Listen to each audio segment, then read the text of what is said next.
presidente de este proyecto, esa es la pregunta que constantemente nos hacíamos. ¿Qué aporte puede hacer esta versión a los esfuerzos de todos aquellos que ya nos han precedido? ¿En qué manera puede enriquecer? ¿En qué manera puede mejorar? ¿En qué manera puede acercar el pensamiento al autor original tanto como sea posible? Y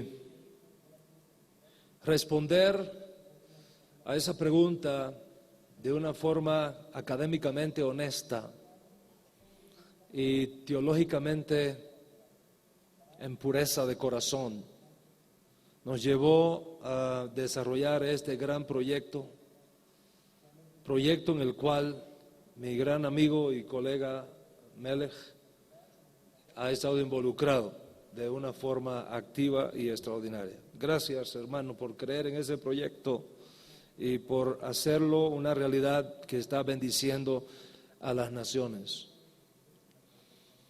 Estuve hace poco, una semana en Puerto Rico, visitando diferentes comunidades, y qué maravilla ver, pastores predicando con el Código Real, la versión hebraica del Nuevo Testamento, y sacándole un provecho extraordinario a esta versión, no solamente en el texto en sí, sino en algunos comentarios que tiene, clarificadores del pensamiento original, más, no sé si podemos hacer el anuncio de este gran proyecto que sigue, que es el comentario completo del Nuevo Testamento hebraico, que oramos que va a estar disponible el año que viene para esta época, y cuyo lanzamiento oficial va a ser en primer lugar aquí en México, porque México está llamado a cumplir un rol profético extraordinario y maravilloso.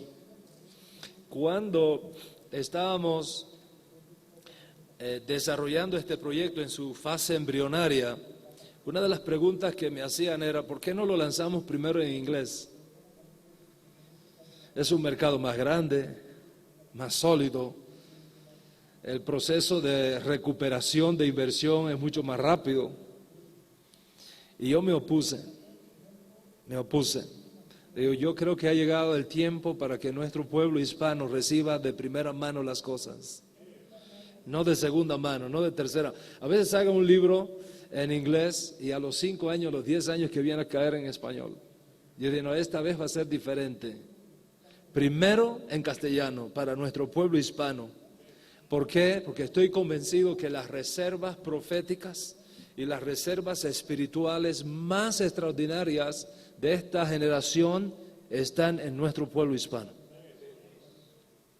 Y esa fue la motivación, esa es la razón fundamental por la que este primer proyecto se hizo al idioma castellano.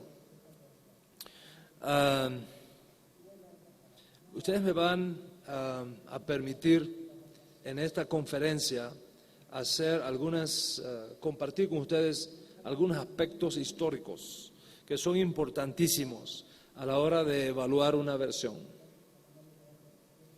La gente va a una librería, compra una Biblia y no se hace mayores preguntas.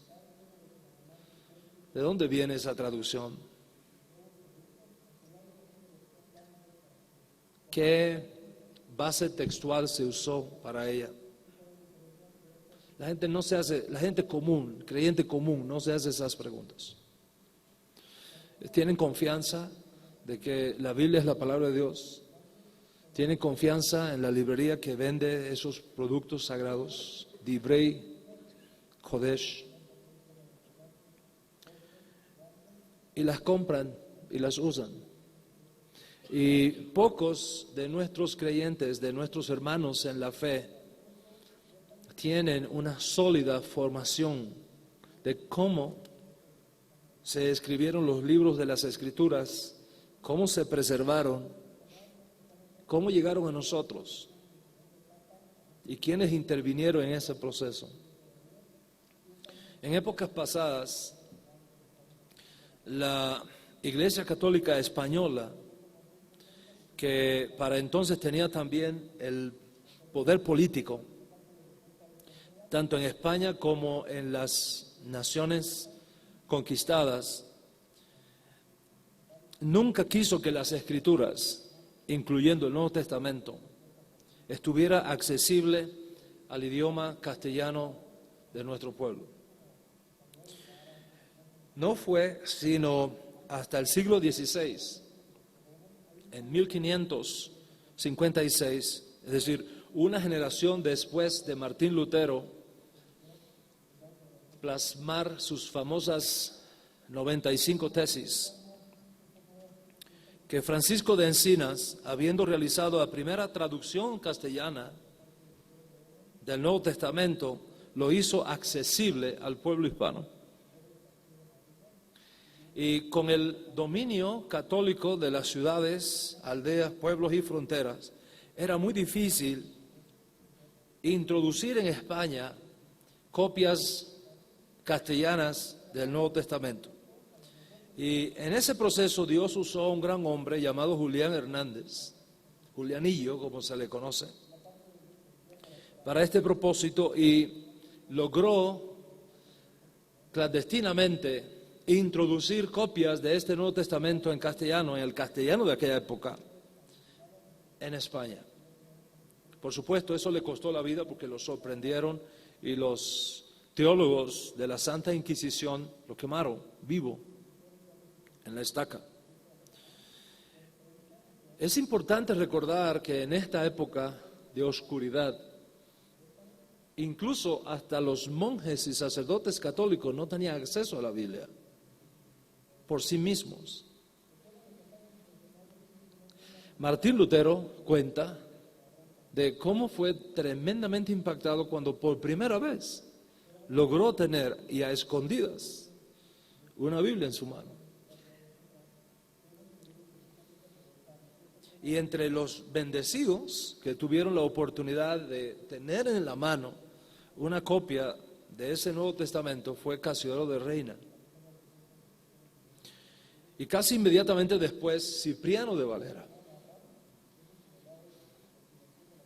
Y Casiodoro de Reina era un versado, era un genio de la lengua castellana.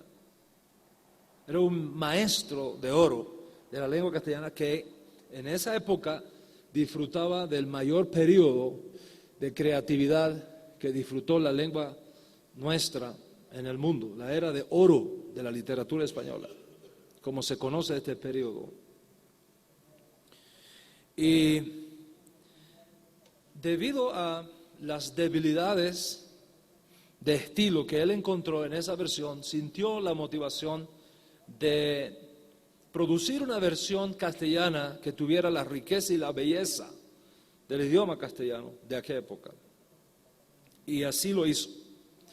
No obstante, el propio Casiodoro de Reina reconoce que en su versión mucho de lo traducido al castellano fue su propio entendimiento como teólogo católico del significado doctrinal del texto. En efecto, en la introducción de su antigua versión, él mismo nos dice, y cito: para poder escoger lo más conveniente conforme al significado y al conocimiento que Dios nos ha dado en su palabra, nos hemos ayudado de las opiniones y doctrina, tanto de los vivos como de los muertos.